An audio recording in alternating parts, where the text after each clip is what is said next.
عەبدوڵسەمەد خۆشناو دوایەوەی لە بەرنامەی لوبینی کەناڵی بیان سپۆرت بۆ باشترین بێژەری ئەمەرزەی بەرنامەکەی ئامادەکاری بۆ بێژەری یاری کۆتایی خولیانە پاڵەوانکەن و ئەوروپا دەکات و سوپاسی پەیام و هەمووانش دەکات کە هاوکاری بوون بۆ گەیشتنی بەم قۆناغە.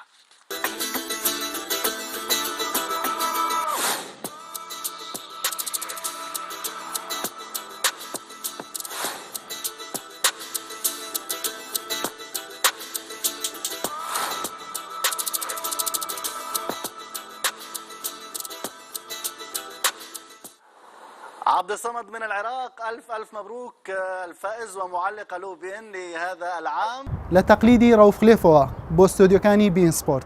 أما عبدالصمد خوشناوة خاواني خلاطي باشترين بيجري برنامج ألوبين بو أمورزة لكنالي بين سبورت.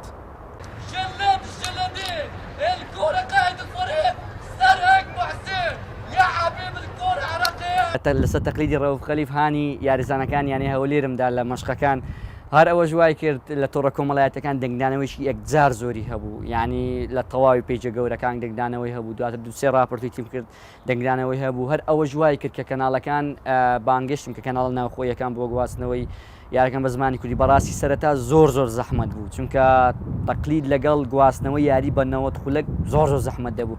هەر ئەوە ژوای کرد کە یعنی بەڕاستی خۆشەویستیم لەو ئیشەکەی بەردەوام بوونم لەسەر ئیشەکەی وای کرد کە زیاتر هەوڵی خۆم بدەم و دەنجی خۆم بەکاربێنم، ئەگەر دەنجی خۆم بەکار نەهێنابە نەگەیشتمەوە ڕۆژە بەڕاستی. یاری نێوان هەردوویانە لیڤەرپوڵ و یانەی ئەرسناڵ یەکێک لە بەتاموشێشترین. عەبدوڵسەمەد بۆ پێگەیانی خۆی لە چەندین کەناڵی لۆکاڵی بێژەری یاریەکانی خولە ئەوروپیەکانی کردووە بە بێژەری بۆ یاریەکانی خولی کوردستان و عێراق و بێژەری بۆ کورتە ڤیدیۆ یاریزانەکان و یانەکانی ناوەخۆ پاڵپشتێکی هاندەری باشی بۆ خۆی دروست کرد. هێندرسۆن ناوەلیستا هەلێکە، بەڵام ئەم جارە ژەڕزانە بەرگریکاران نزیکەی 4 ساڵە دەستم بەکارە کردووە و لە کەناڵەکانی ناوخۆ دەستم پێ کرد و دواتر زیاتر لە کەناڵەکان چوومە پێش و بەردەوامیم لەسەر کارەکانم لەگەڵ ئەوەش تۆڕە کۆمەڵایەتەکان بەشێکی یەکجار سەرەکی بۆ لەو بابەتەکە خۆم لێ پێگەیاند و دەتوانم بڵێم 1970 لە تۆڕە کۆمەڵایەتەکانەوە بوو کە سەرنجی خەڵکم ڕاکێشە، دواتر زیاتر میلم بۆ ڤیدیۆیەکان هەبوو کە ڤیدیۆم بۆ یانەکانی کوردستان و بۆ یاریزانەکان و گۆڵی یاریزانەکان نەکرد، هەر ئەوە ژوای کرد زیاتر ینی خولیان بۆ گواستنەوەی یارەکانی ناوخۆ بکەمە گواستنەوەی یارەکانی ناوخۆی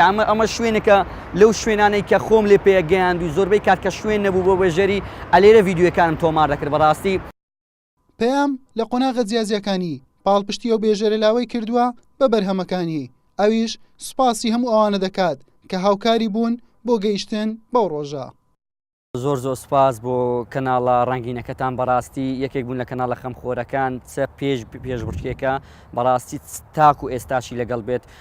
من سوپاسی جەنابتان دەکەم، لەگەڵ ئەوەشدا زۆر سەرەتا زۆر سپاس بۆ خوای گەورە کە ویستی لەسەر بوو و دواتر بۆ بنەماڵەکەم کە زۆر پاڵپشتم بوون و دواتریش بۆ ئەو خەڵکە بە مەکەی کوردستان کە بەڕاستی زۆر پاڵپشتم بوون چ لە کوردستان چ لە شارە جیاوازەکان لە دوور و نزیک لە بیرم نەچێت ئەوانی دەرەوەی وڵاتیش بەڕاستی زۆر لەگەڵم ماندی بوون.